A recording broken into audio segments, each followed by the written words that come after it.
the last one you have, Connor. What are we waiting on? Word. All right, so let's just be as quiet as we possibly can. We're going to open it up. Tim May, Letterman Row. Yeah, Ryan, kind of a clunky start, but y'all only hit the ball one time in the first quarter and stuff. But the little sequence that included the blocked punt seemed to change everything. Yeah. We struggled getting off the field on third down, on that first drive. The first one, I think it was 3rd and 10, 11, or 12. It was 3rd and extra long. And they ran it for a first down and then converted on a couple of other 3rd downs. And then, we settled down a little bit. We went right down the field and then took a negative play on the first down. Thought we had the touchdown with Jeremiah, got called back, went into a pooch situation, and then they went down the field and scored. So they really controlled the first quarter of the game. I thought about taking the ball early in this game because I knew that that would be their plan, and decided to continue with what we've been doing. And I thought we did a nice job at the end of the first half, going into the third quarter, where that's very, very important to play that way. But like you said, a couple of those turnovers certainly helped us in the first half. Over to the left, Bill Rabinowitz, Columbus Dispatch. Yeah, tough start for the defense. What turned it around for the defense? Yeah, I just think we got off the field on third down. They only had 50 yards rushing, but we started getting off the field on third down, got some nice sacks. A couple of those third downs were 3rd and extra longs, where one was a run and the other one was just a bubble screen, and so that kind of continued some drives. But overall, I thought we settled down once those first couple drives hit. Austin Ward, the podcast. You mentioned on Thursday Carnell coming home, the emotions of that, and to get him involved in the plays that he made. How special is that for really everybody? Yeah. Carnell's not someone who talks about himself or really even want me talking about him right now and everything that he's been through. But we all know that he lost his mom, and he does not show that every day when he's here. And we say it all the time that the game doesn't care about what you've been through. When you cross that line, you go onto the field, the game doesn't really care, but we do. His teammates do, his coaches do, the people who know Carnell care a lot about him. And just the way that he's handled himself has just been an example to everybody. And, we care a lot about him, and to see him get 2 touchdown passes in his hometown in front of I think he had over 25 people here watching him. I know it means a lot to him, but it also means a lot to us. And really happy for him today. Stephen Means, Cleveland.com. It seemed like you guys were trying to push the ball down the field as much as possible today with Will Howard just to get his reps in. Just obviously you have looked at the film and everything, just offhand, what do you think of the way he threw the ball today? Yeah, I feel like there was some really good ones in there, and we pushed the ball down the field and got some of our playmakers the ball in space, which was great. I think there's other things that we got to do a little better job of, but we know that we want to have balance, and we want to stretch the field vertically and horizontally. And I felt like there were times we did that today.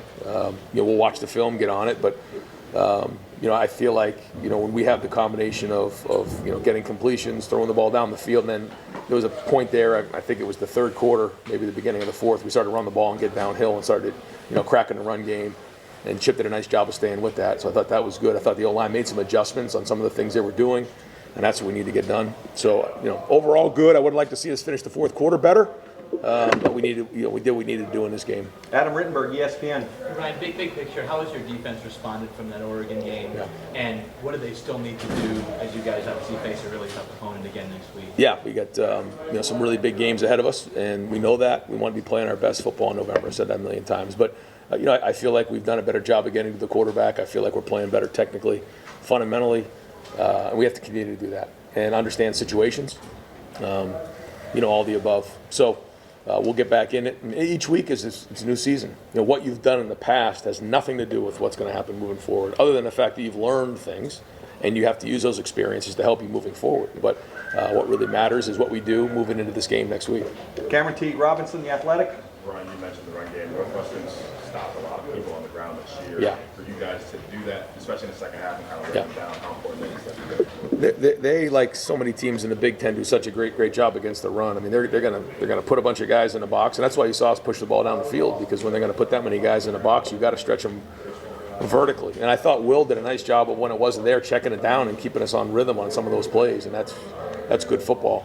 But we did make some adjustments there, and I thought we finally got that run game going. And the run game takes time at certain games, and we'd love to be hitting those 4, 5, 6, 7, 8, 9, maybe more runs, yard runs early in the game. But it takes a little time, and you got to make those adjustments. And I think Chip did a good job of coming back to some stuff that we did make adjustments on. Justin and the guys with the O-line. So there were some good things there overall.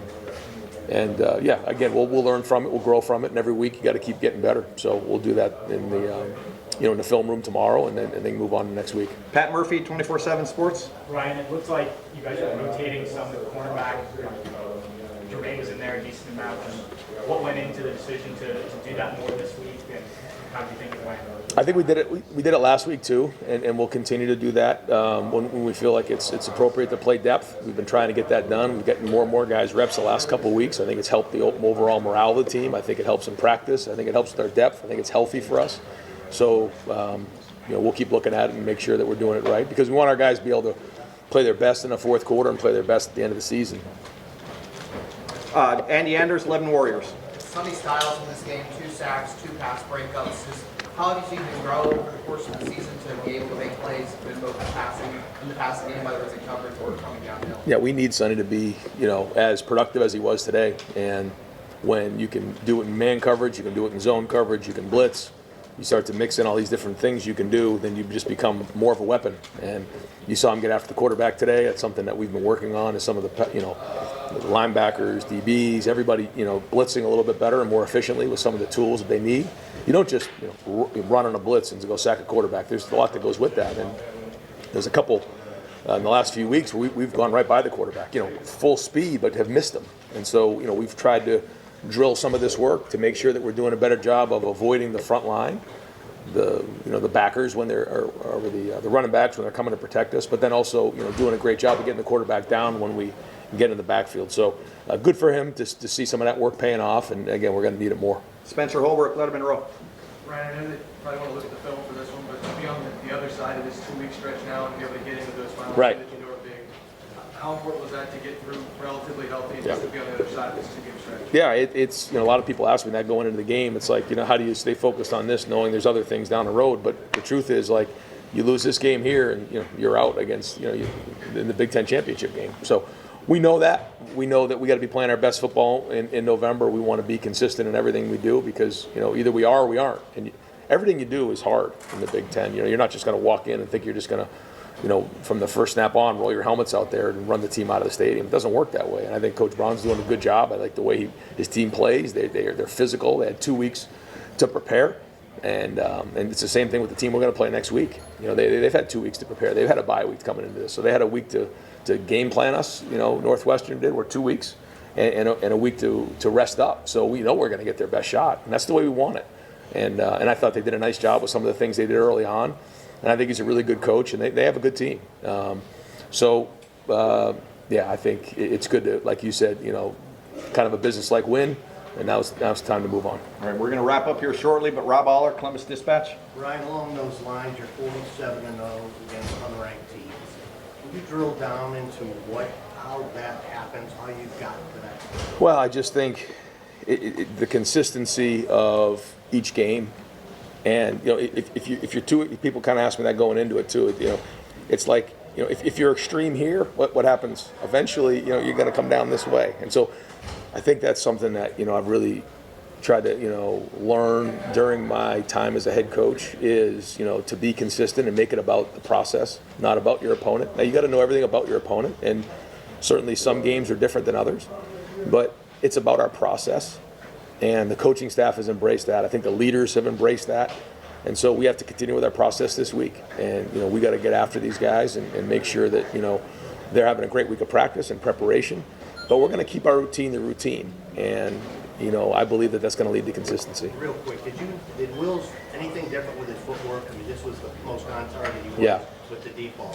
Have you been working on that? Yeah. Coach Kelly and all the guys in that room have been working hard on the footwork and making sure that it's timed up right. And I thought it was better this week, so we'll keep working on it. Last question, Dave Holmes, WSYX. I know you guys travel well as far as fans all the time. Yeah. I don't think I've ever seen a split like that. It was almost a weird vibe when you have a 90% road crowd like that.